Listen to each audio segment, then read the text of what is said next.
வணக்கம் மக்களே, சற்றுமுன் கிடைத்த தகவல் ஒன்றை பார்க்க போகிறோம். ஓபிஎஸ்ஐ சந்திக்க மறுத்த பிரதமர் மோடி, வந்து விழுந்த கேள்வி, ஒரே வரியில் அண்ணாமலை சொன்ன பதில், திடீர் தகவல். இந்த ஒரு தகவலை பற்றி தான் நாம் பார்க்க போகிறோம். தகவலை பார்ப்பதற்கு முன்னதாக நீங்கள் நம்மளுடைய சேனலுக்கு புதிய பார்வையாளர்களாக இருந்தீர்கள் என்றால் மறக்காமல் நம்மளுடைய சேனலை சப்ஸ்கிரைப் செய்து வைத்துக் கொள்ளுங்கள் மக்களே. அதிமுக பாஜக கூட்டணி உறுதியாகிவிட்ட நிலையில் ஓபிஎஸ் அடுத்த என்ன செய்ய போகிறார் என்பதில் பெரிய சஸ்பென்ஸ் நிலவி வருகிறது. இதற்கிடையே பிரதமர் மோடியை ஓபிஎஸ் சந்திக்க உள்ளதாகவும் தகவல்கள் வெளியாகின. இருப்பினும் தமிழக பயணத்தில் மோடி ஓபிஎஸ் சந்திப்பு நடக்கவில்லை. ஓபிஎஸ்ஐ சந்திக்க மோடி மறுத்துவிட்டதாகவும் செய்திகள் வெளியானது.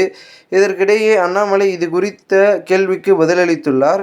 கடந்த லோக்சபா தேர்தலில் தமிழ்நாட்டில் அதிமுக பாஜக கட்சிகள் தனித்து போட்டியிட்டன. அந்த நேரத்தில் பாஜகவுடன் ஓபிஎஸ் கூட்டணி அமைத்து போட்டியிட்டிருந்தார்.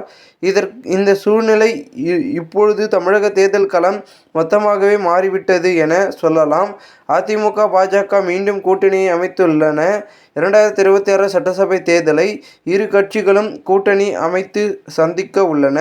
இதனால் ஓபிஎஸ் அரசியல் எதிர்காலம் என்னவாகும் என்பதில் கேள்வி எழுந்துள்ளது.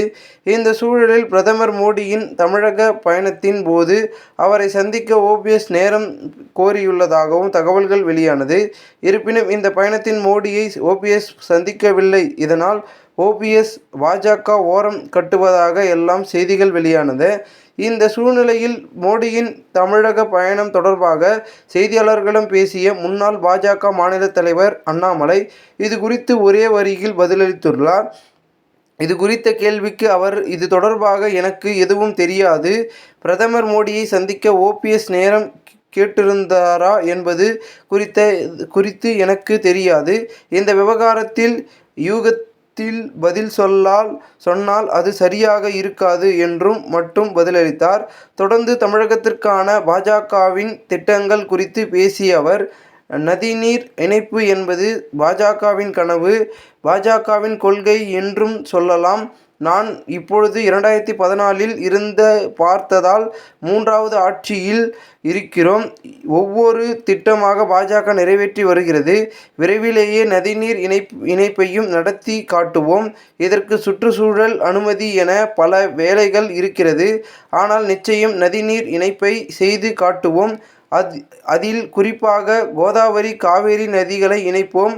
கங்கை நதிகளை தமிழகத்திற்கு கொண்டு வர வேண்டும். படிப்படியாக இதற்கான பணிகளை செய்வோம்.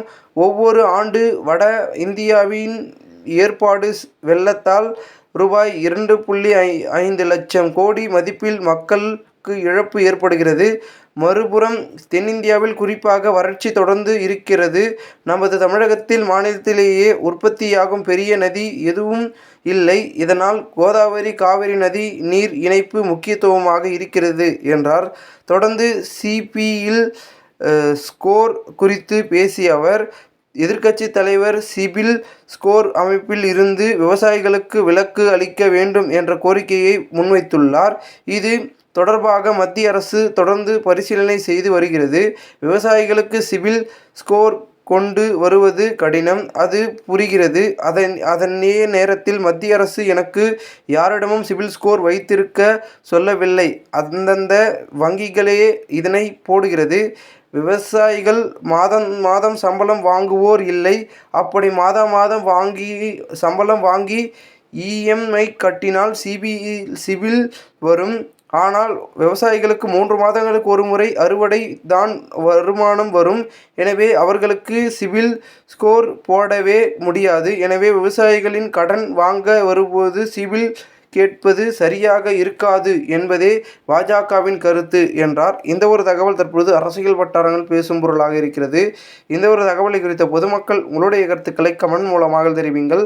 இதுபோன்று நீங்கள் அரசியல் சார்ந்த நிகழ்வுகளாம் தினசரி தெரிந்து கொள்ள நம்முடைய சேனலை சப்ஸ்கிரைப் செய்து வைத்துக் கொள்ளுங்கள் மக்களே. நன்றி, வணக்கம்.